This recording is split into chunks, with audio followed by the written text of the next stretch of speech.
Return தம்பியும் ஊரில் கொண்டு வந்து விட்டாச்சு. விட்டு அகெயின் மறுபடியும் தமிழ்நாடு கிளம்பியாச்சுங்க. ட்ரெயின் வந்துருச்சு. கேரளா எக்ஸ்பிரஸ் தான் போட்டிருக்கேன். சண்டே நைட்டு ஊர்லேருந்து கிளம்பணும். கும்பாபிஷேகம் முடிஞ்ச அன்னைக்கு நைட்டே கிளம்புற மாதிரி டிக்கெட் போட்டிருந்தோம். கொண்டு வந்து விட்டுட்டு அதுக்கப்புறம் மண்டே நைட்டு பார்த்திங்கன்னா ஒரு 10:30 11 மேலே வீட்டுக்கு வந்தாச்சு. வந்துட்டு அதுக்கப்புறம் அடுத்த நாள் பார்த்திங்கன்னா தம்பி ஸ்கூலுக்கு தாட்டி விடல. ஏன்னா வரும்போதே கொஞ்சம் ஃபீவரோடு வந்ததுனால அடுத்த நாள் கொஞ்சம் பர்ச்சஸ்லாம் இருந்துச்சு. ஏன்னா புக்ஸ் எல்லாம் வாங்கி வச்சுருந்தோம். பட் அதுக்குண்டான மற்றபடி பேக்கு இந்த மாதிரி இதெல்லாம் எதுவுமே நாங்கள் வாங்காமல் இருந்திருந்தோம். அதையெல்லாம் முடித்து ட்ரெஸ் எல்லாம் எடுக்க வேண்டியது இருந்தது.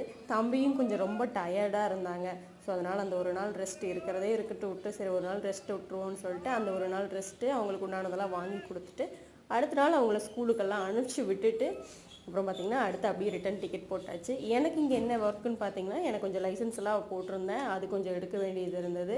ஆல்ரெடி சொன்னது தான், வீட்டு வரி கொஞ்சம் இன்னும் பெண்டிங்லேயே இருக்குது. இன்னும் பேர் மாற்ற முடியல.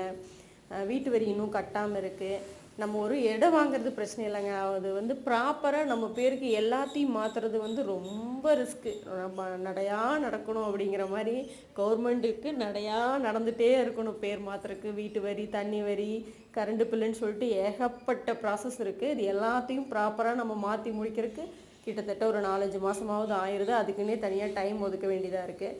ஸோ இந்த வேலைகள்லாம் இருக்கிறதுனால நான் லைசன்ஸும் அப்ளை பண்ணியிருந்தேன். இந்த வருஷம் எப்படியாவது லைசன்ஸ் எடுத்துடலாம் அப்படின்னு சொல்லிட்டு அதுக்காக அப்ளை பண்ண வேலை இருந்தனால போன வேகத்தில் ரிட்டன் தம்பியை விட்டுட்டு கிளம்பி வந்துட்டோம். இப்போ பார்த்திங்கன்னா நாக்பூரில் ட்ரெயின் ஏறி ஈரோடு ரீச் ஆயாச்சுங்க. இந்த ட்ராவல் டைமில் பார்த்திங்கன்னா நான் ஒருத்தி தான் வந்ததுனால சிங்கிளாக வர்றது சம்டைம்ஸ் ரொம்ப ஹாப்பியாக இருக்குங்க. நம்மளுக்கு ஒரு ரிலாக்ஸாக இருக்கிற மாதிரி இருக்கும். தனிமையே ஒரு சுகந்தானே அப்படிங்கிற மாதிரி ஒரு சில நேரம் ரொம்ப சுகமாக இருக்கும். சில நேரம் தனிமையே ரொம்ப வெறுமையாக இருக்கிற நாட்களும் இருக்கிறது. அந்த மாதிரியும் சில நாட்கள் போகும்.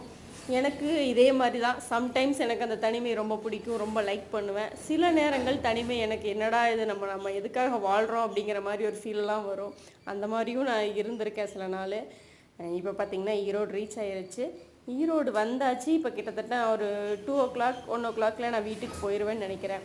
போனதுக்கப்புறம் பார்த்திங்கன்னா திரும்பவும் நான் டிரைவிங் போய் பார்த்துட்டு அதுக்கப்புறம் ஈவினிங் கோவிலுக்கு போக வேண்டியது இருக்குது. இன்றைக்கி அப்பா வீட்டு கோயில் கும்பாபிஷேகம் இல்லைங்களா, அது 48 நாள் மண்டல பூஜைங்கிறப்போ ஒவ்வொருத்தரும் ஒவ்வொரு நாளும் பூஜை பண்ணுற மாதிரி இருக்கும், அபிஷேக பூஜை பண்ணுற மாதிரி இருக்கும். இன்றைக்கி அப்பா பண்ணுறதா சொன்னாங்க. நானும் சேர்ந்து பண்ணுறேங்கப்பா அப்படின்னு சொல்லிட்டு நானும் சேர்ந்துருந்தேன். அதனால் இப்போ ஈவினிங் போய் நாங்கள் ரெடி ஆகிட்டோம். இப்போ என்ன பண்ண போகிறோன்னா கோவிலுக்கு போகிறோம். போய் சாமியெல்லாம் கும்பிட்டு இன்றைக்கி அங்கே சாப்பிட்டுட்டு இன்றைக்கி டே சூப்பராக போச்சுங்க. வீடியோ பிடிச்சிருந்தா லைக் பண்ணுங்கள். ரொம்ப ரொம்ப நன்றி.